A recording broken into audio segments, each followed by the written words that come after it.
इतनी माएं आज तुम्हारे इंतजार में, उन जवानों की। मैंने शायद इसे कबल भी कहा हो अपनी तकरीरों में, फिर मैं आज दोहराता हूं। एक नौजवान है आज भी। मैं बच्चों से कहता हूं, वक्त को गनीमत जानो मेरे अजीज बच्चों। जो अल्लाह ने तुम्हें माँ बाप की दौलत से नवाजा है, ये दोबारा नहीं मिलते। एक बार इनका जनाजा निकल जाता है तो दुनिया में अंधेरा छा जाता है। फिर दोबारा बाप की जैसी कोई छत भी नहीं मिलती और माँ की जैसा कोई साया भी नहीं मिलता। ये याद रखना हमेशा। एक नौजवान को मैंने देखा था, वो बड़ा अय्याश तबीयत का था। माँ बेवा है, बहुत पहले ही शौहर का इंतकाल हो गया था। बच्चा सिर्फ 4 साल का था या छोटा सा था। जब से वो घरों के काम कर करके अपने बच्चे को पालती थी। जवान हुआ तो औबाशों की सोहबत में लग गया, बदमाशों की सोहबत में आ गया। माँ को अब इससे बड़ा धचका और क्या लगे। एक दिन आई थी मेरे पास रोते हुए, कहा गजब हो गया, जिंदगी ने पहले ही मेरे से शोहर की जुदाई, और मैंने ऐसे अय्याम काटे कि लोगों के जूठे बर्तन धोए, इस उम्मीद पर कि एक बेटा है जवानी में, ये जब पहुंचेगा तो मेरे बुढ़ापे का सहारा होगा। लेकिन मुफ्ती साहब ऐसा हो गया कि मेरा बेटा बदमाशों की सोहबत में चला गया। अब मेरा वो आखिरी सहारा भी खत्म है, मैं किसके पास जाऊंगा। वो गम के मारे इतना रोई थी। मैं जब भी आज याद करता हूं उस खातून को तो मुझे तन्हाई में रोना आता है।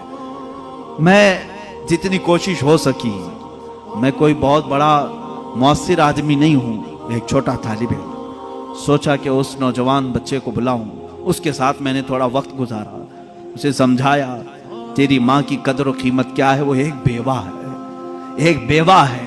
वो 4 औरतों के साथ बैठने में शर्म करती है। क्या तू अपनी माँ के साथ वक्त नहीं बिताता? दुनिया में तेरे दोस्त होंगे, तुझे दोस्त छोड़ करके जाएं तो तुझे कितनी तकलीफ होती है। तू सोच अपनी माँ को, उसके तो कोई दोस्त नहीं, और उसका बेटा भी उसको रात अकेला छोड़कर जाता है। वो रोया मेरे पास, कहा कि हजरत मैं वादा करता हूं अपनी माँ के लिए मैं काम करूंगा। मैंने समझाया। दूसरे दिन कहा मैं नौकरी के लिए तलाश में चलता हूं। मुझे वो बात आज भी याद है, तकरीबन 6-7 साल हो गए होंगे। वो नौजवान है अभी भी, वो सुनता भी होगा।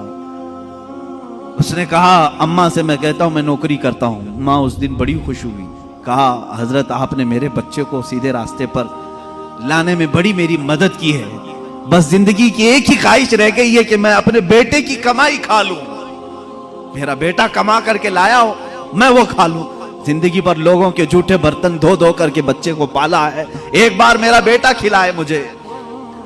वो इस आस में रही। वो बेंगलुरु या कहीं किसी इलाके में नौकरी पर गया। महीना गुजरा था, तनख्वाह आई उसकी।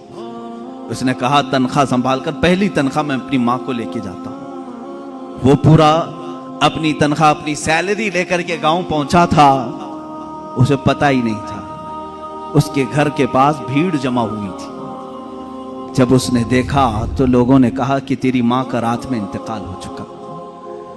उसने वो पैसों का लिफाफा अपनी माँ के कदमों में रखा। आज तक जब कभी वो मिलता है तो फूट कर रोता है, कहता है मेरी माँ इसी आस में दुनिया से चली गई कि बेटे की एक कमाई खा लूं। लेकिन मुझसे ज्यादा बदनसीब कौन है इस दुनिया में, जो माँ के कमाए हुए जूठे बर्तन को धोए हुए कमाई तो खा लिया, अपने हाथों का एक लुकमा में अपनी बेवा माँ को खिला नहीं सका। ऐ नौजवान हो, क्या इसी का नाम जिंदगी है? क्या इसी का नाम ईमान है?